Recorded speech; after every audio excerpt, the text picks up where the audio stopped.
আজকে আমরা কথা বলবো সাই করার নিয়ম কানুন নিয়ে, কিভাবে আপনি সাফা এবং মারওয়ায় সাই করবেন। তাওয়াফের পর পর আপনি মারওয়ায় সাই করার জন্য হাজরে আসওয়াদ চুম্বন করে ওখান থেকে উল্টো দিকে আপনি অগ্রসর হবেন, যেখানে রয়েছে সাফা পাহাড়। সাফা পাহাড়ে যখন আপনি উঠবেন, এই যে দেখতে পাচ্ছেন সাফা পাহাড় এবং মারওয়া পাহাড়। সাফা পাহাড় থেকে কিন্তু আপনার সাইটা শুরু হবে। আপনার সাইটা যখন শুরু হবে তখন আপনি পড়তে পারেন আবদা বিমা বাদা আল্লাহু বিহি ইন্না সাফা ওয়াল মারওয়াতা মিন শাআইরিল্লাহ। অর্থাৎ আল্লাহ তাআলা সাফা পাহাড় দিয়ে যে আয়াতটা শুরু করেছেন, এই জন্য আমি সাফা পাহাড় থেকেই আমি আমার সাইটা শুরু করছি। আপনি যখন সাফা পাহাড় থেকে মারওয়া পাহাড়ে যাবেন, আপনার একটা চক্কর পূর্ণ হলো। তারপর মারওয়া থেকে যখন আপনি আবার সাফাতে আসবেন, তখন আপনার 2 চক্কর পূর্ণ হলো। এইভাবে কিন্তু আপনার 7টা চক্কর পূর্ণ হবে। এমন না যে সাফা থেকে মারওয়া, মারওয়া থেকে সাফা একটা হইলো, এমন না। বরং সাফা থেকে মারওয়াতে গেলে একটা চক্কর, মারওয়া থেকে আবার সাফায় আসলে এটা হবে কয়টা চক্কর? 2টা চক্কর। আবার সাফা থেকে মারওয়ায় গেলে 3 চক্কর, মারওয়া থেকে আবার সাফায় আসলে 4 চক্কর। এইভাবে আপনাকে 7 চক্কর পূর্ণ করতে হবে।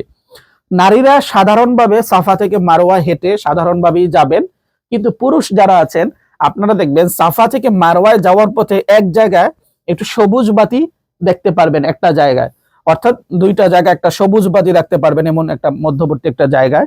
এই সবুজ বাতির জায়গাটা আপনি একটু দ্রুত হাঁটার চেষ্টা করবেন, এটা হচ্ছে সুন্নত। আপনি সবুজ বাতির জায়গাটা একটু দ্রুত হাঁটার চেষ্টা করবেন। আপনি যখন সাই করবেন তখন কতটুকু উঠবেন কোন পাহাড়ে, যেহেতু এখন পাহাড়ে ওঠার কোনো নিয়ম নাই, এখন আসলে বিল্ডিংই হয়ে গেছে সবকিছু। আপনি যখন সাফা পাহাড়ে উঠবেন তখন সেখানে বাইতুল্লাহর দিকে মুখ করে আপনি দোয়া করবেন, কান্না করবেন, আল্লাহ তাআলার কাছে যা চাওয়ার তা চাইবেন। ঠিক তেমনি মারওয়া পাহাড়ে উঠেও কেবলামুখী হয়ে আপনি আপনার দোয়া কালাম যেগুলো আছে সবগুলো জিনিস আপনি পড়বেন। আরেকটা গুরুত্বপূর্ণ জিনিস খেয়াল রাখবেন সাই করতে গিয়ে, সেটা হচ্ছে আমরা কিন্তু বলেছি যখন আপনি কাবার তাওয়াফ করবেন তখন অজুটা আপনার জন্য গুরুত্বপূর্ণ নামাজের মতো, কিন্তু সাইতে নামাজের মতো অজুটা কিনা গুরুত্বপূর্ণ না। যদি আপনার অজু ভেঙ্গেও যায় তবু নতুন করে অজু করতে হবে না। যেমন সাফা পাহাড় থেকে মারওয়া পাহাড়ে গেলেন, আপনার অজুটা ভেঙে গেল, তখন নতুন করে আপনাকে কি করতে হবে না, অজু করতে হবে না।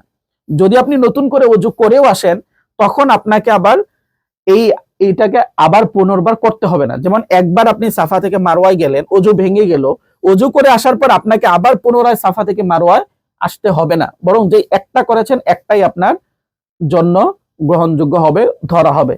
সুতরাং অজু যদি আপনার ভেঙেও যায় তবু আপনাকে নতুন করে আবার কি করতে হবে না, সাফার থেকে মারওয়া অথবা মারওয়া থেকে সাফাতে সাইটা আপনাকে দ্বিতীয়বার করতে হবে না। আর সাই শেষ করার পরে আপনার জন্য মসজিদুল হারামে 2 রাকাত নামাজ পড়াটা হচ্ছে মুস্তাহাব। যেহেতু সাই করার পরই মাথা মুন্ডন করতে হয়, এই জন্য সাই করার পরই আপনি মসজিদুল হারামে 2 রাকাত নফল নামাজ পড়ে নেবেন। এই নামাজ পড়াটা হচ্ছে মুস্তাহাব। আশা করছি এই ভিডিওর মাধ্যমে আপনি সাই কিভাবে করতে হবে এই জিনিসগুলোর একটা ধারণা আপনি পেয়ে গেছেন।